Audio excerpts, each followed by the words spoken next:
Hello, I am Anshuman Nangwal, and in this video I'll be explaining the code for assignment 2 of my course Computer Vision. So we start by importing the libraries NumPy, CV2 and Matplotlib for plotting the images in the Jupyter itself. First I read the image, Einstein image, and then resized it for fast computation. This is the image. Next, for the question number 1, we had to compute the forward gradient filter. So this is my filter, this FW, and first I computed the forward filter in x direction.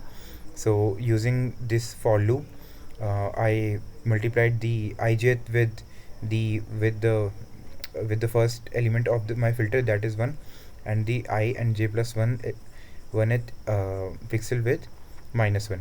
So this computed my forward image. Similarly for y for forward filter in y direction, I multiplied the ijth with the 1 and I plus 1 and jth pixel with -1.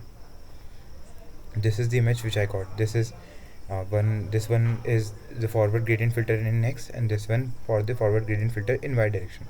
Similarly for backward direction, here the 0th index of the filter is -1 and the first index is 1, and with the same procedure as the forward gradient filter 1, I got this is the result which I got. This one is for backward gradient filter, and this one is for backward gradient filter in y direction. For central gradient filter, the filter which we took is -1, 0 and 1. So I multiplied for in x direction, I multiplied the ij minus 1th element with -1, ijth with 0, and ij plus 1th with 1. And similarly for y direction, after computing the central gradient filter, this is the result which I got. This one for the x direction and this one for the y direction.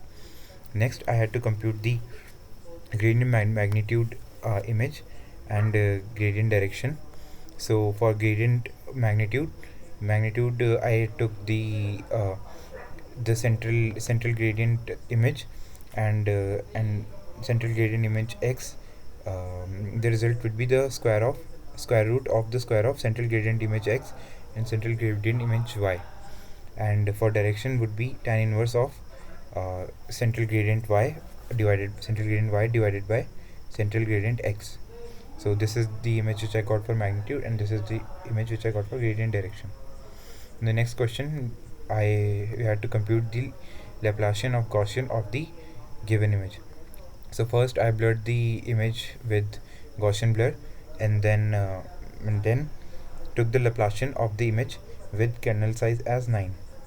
So this is the image which I got. This is the image after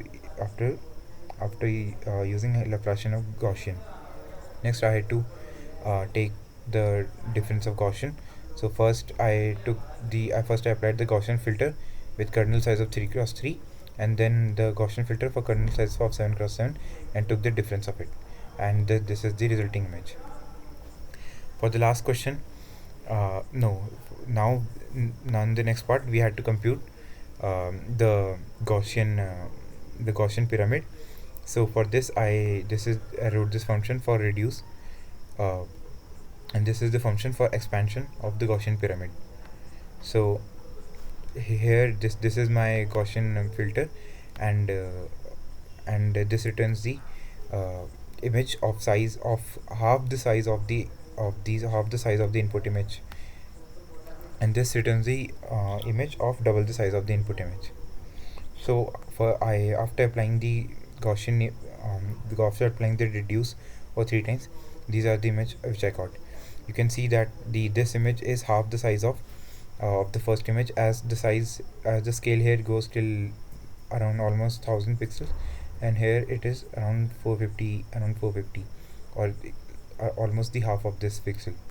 Similarly, this is half of this one, and this is the half of this one. For the last question, we had to take an image of an apple and an orange and combine them using the Laplacian pyramid. For this, I defined two functions, subtract and add. Subtract just subtracts the pixel intensity values of image 1 and image 2, and adds the pixel intensity values of image 1 and image 2. So in orange, this orange variable stores the image of the orange, and this apple variable stores the image of the apple. Next, this GAU apple is the list of which is actually the Gaussian pyramid of apple, and GAU underscore orange is the Gaussian pyramid of orange. So in this using this for loop, I first reduced the original apple image and then appended it to the Gaussian list, and repeated it 3 times. This gave me the Gaussian pyramid.